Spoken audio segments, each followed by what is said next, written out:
तो अब तक हमने देखा classification of account into 3 categories, personal, real, nominal. अब देखते हैं उसका sub classification. It is also further classified into personal account are of 3 types. Number 1, natural person account. जैसे किसी भी पर्सन का नाम ले लो, natural person like me, like you. Artificial person,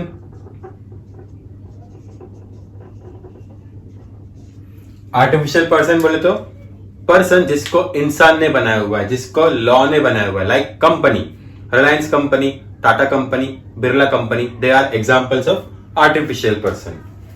number 3, representative example. अगर मुझे ABCD 4 लोगों को पैसा देना बाकी है, आउटस्टैंडिंग एक्सपेंसेस, एक ही अकाउंट बनाऊंगा, उन चारों को रिप्रेजेंट करेगा। Example debtors, example creditors.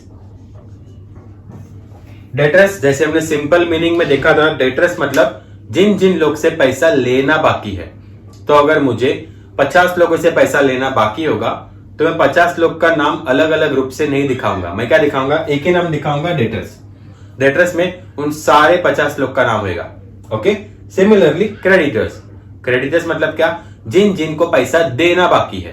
तो अगर मुझे 20 लोगों को पैसा देना बाकी होगा तो मेरे बुक्स ऑफ अकाउंट में 20 नाम रहेंगे, नो डाउट। लेकिन उनको रिप्रेजेंट कौन करेगा? एक ही अकाउंट। कौन सा अकाउंट?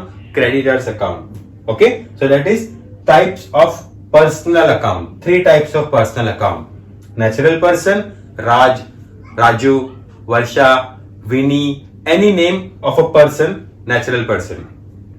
आर्टिफिशियल पर्सन बोले तो company account, bank of Baroda account, Reliance company account, Tata company account, etcetera etcetera.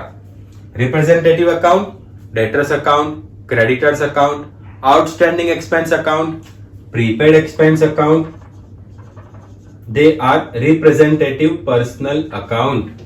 Okay, now real account is classified into 2 types: tangible real account and intangible. Okay, real account के लिए एक ही चीज ध्यान में रख के चलो, जो हमें दिखता है, जिसको हम टच कर सकते हैं, लेकिन सिर्फ एक एक्सेप्शन है, वो है इंटेंजिबल। वो लिस्ट को आप बाहर करके चलो। उनके अलावा जो भी आपको दिखता है, जो भी आप टच कर सकते हो, they are real.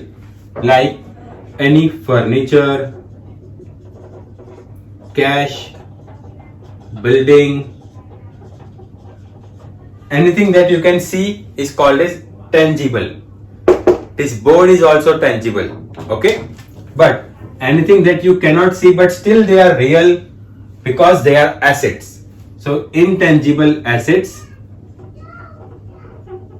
like goodwill, company का रेपुटेशन, पेटेंट, ट्रेडमार्क, कंपनी का लोगो एंड कॉपीराइट।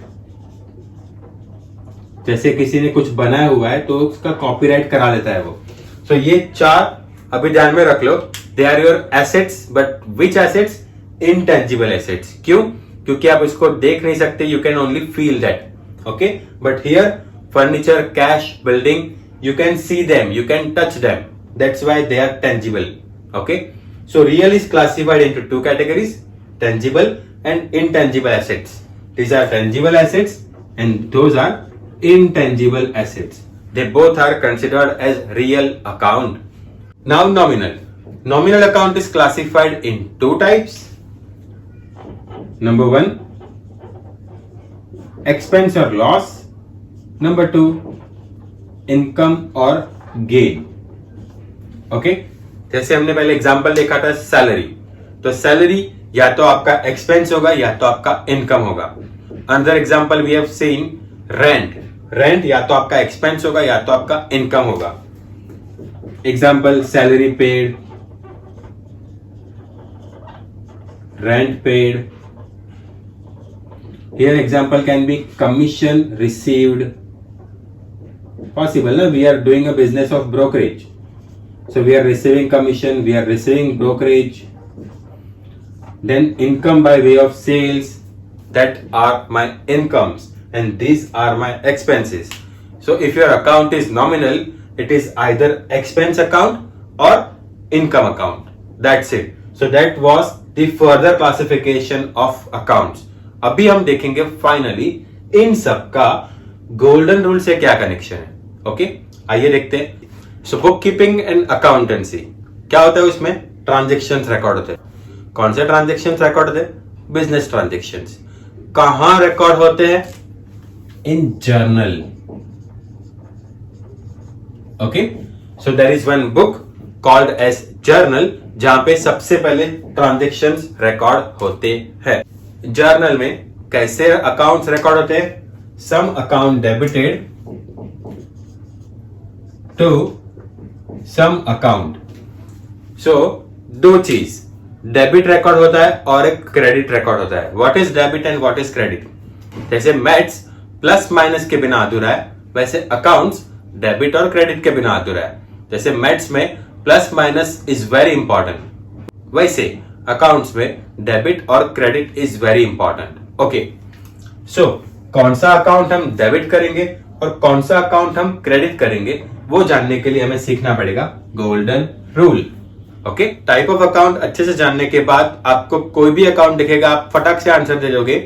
या तो वो पर्सनल अकाउंट होगा, या तो रियल अकाउंट होगा, या तो वो नॉमिनल अकाउंट होगा.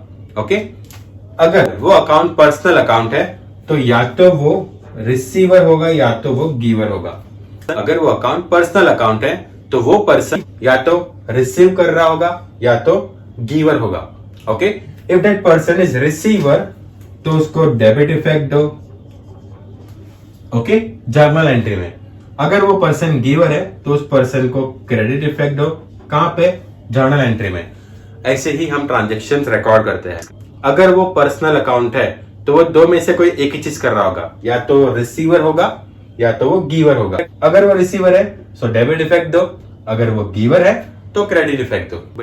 रियल अकाउंट, अगर वो अकाउंट रियल अकाउंट है, जैसे land, building, machinery, furniture, real account, वो अकाउंट या तो अंदर आ रहा होगा कंपनी में या तो बाहर जा रहा होगा. जैसे फर्नीचर परचेज किया तो फर्नीचर का मूवमेंट क्या है? इन. ओके, अगर फर्नीचर सेल किया तो फर्नीचर का मूवमेंट क्या है? आउट. सो अगर वो अंदर आ रहा है so debit what comes in. जो अंदर आ रहा है उसको डेबिट करो, और अगर वो बाहर जा रहा है सो क्रेडिट व्हाट गोज आउट. जो बाहर जा रहा है उसको क्रेडिट इफेक्ट दो. कहां पे? जर्नल एंट्री में. अगर आप किसी अकाउंट को रिकॉर्ड कर रहे हो, वो रियल अकाउंट है, so what will you ask yourself, क्या ये अकाउंट अंदर आ रहा है? अगर हाँ तो उसको डेबिट करो.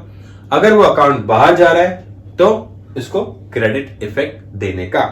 अगर वो account nominal type of account है, जैसे सैलरी हो गया, रेंट हो गया, टेलीफोन एक्सपेंस हो गया, वगैरह वगैरह, कोई भी एक्सपेंस, कोई भी इनकम हो गया, अगर वो एक्सपेंस होगा तो उसको डेबिट इफेक्ट देने का.